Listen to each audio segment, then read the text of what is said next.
Good afternoon, everybody. My name is Matt Gunnip, and I'm proud to serve as president of SEIU Local 580, representing public servants and state government. We take care of children, youth, and families from the cradle to the grave. Department of Human Services. We provide funeral expenses and burial benefits for the most needy.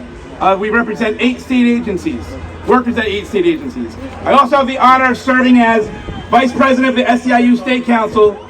We represent 4 SEIU locals of over 10,000 members in Rhode Island. We're here today to stand with the working people of Rhode Island in the country while President Trump floats the illusion of strength, all while trying to damage our democracy to pay for tax breaks for the 1%. You cannot claim to support the working class if you take away federal funds for the most needy and give that money to corporations and billionaires. Cuts to Medicaid will take away from nearly 80 million people and gut vital services we all rely on for our most vulnerable children and families over the country. These will fund tax giveaways to billionaires and corporations. How does taking away health care, education, home care bring down the cost of groceries? How does it bring down the cost of housing? How does it bring down the cost of child care? How is giving more money to corporations and billionaires going to help the working class? Whose side is President Trump on? Not the working class. He's attempting to dismantle a social safety net that keeps our most vulnerable citizens secure. He's attempting to turn the clock back on worker rights, LGBTQ rights, immigrant rights. Our federal, state, and local governments are all intertwined. When you make devastating cuts on the federal level, it adds pressure to every level of government, including state governments and municipal governments that provide the most critical services to people who need it, depend on it, deserve it, and their lives depend on it. In Rhode Island, these are historic times. As we heard, Butler Hospital is having struggles with our workers. SEIU 1199 workers have been standing strong for over a month, demanding a living wage. Standing strong for over a month for the first strike at Butler Hospital in 37 years, demanding a living wage, demanding worker safety at Butler Hospital.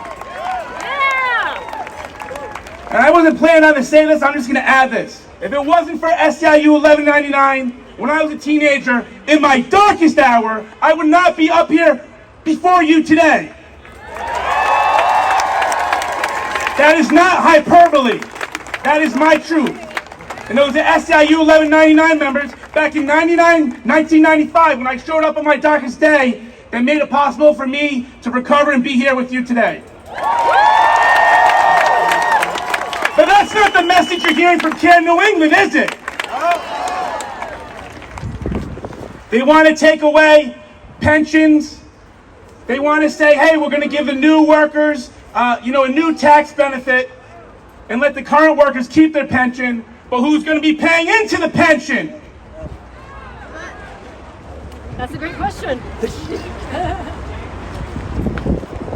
You better believe that the members of SEIU 1199 are going to be there one day longer than the boss of Care New England. My union, SEIU Local 580, is fighting for the most vulnerable citizens of Rhode Island.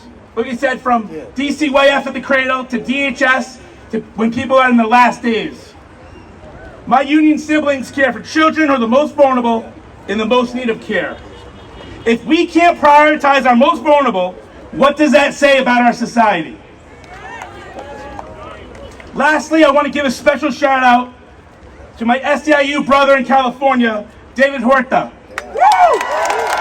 president of the SEIU State Council in California, representing almost 1 million members.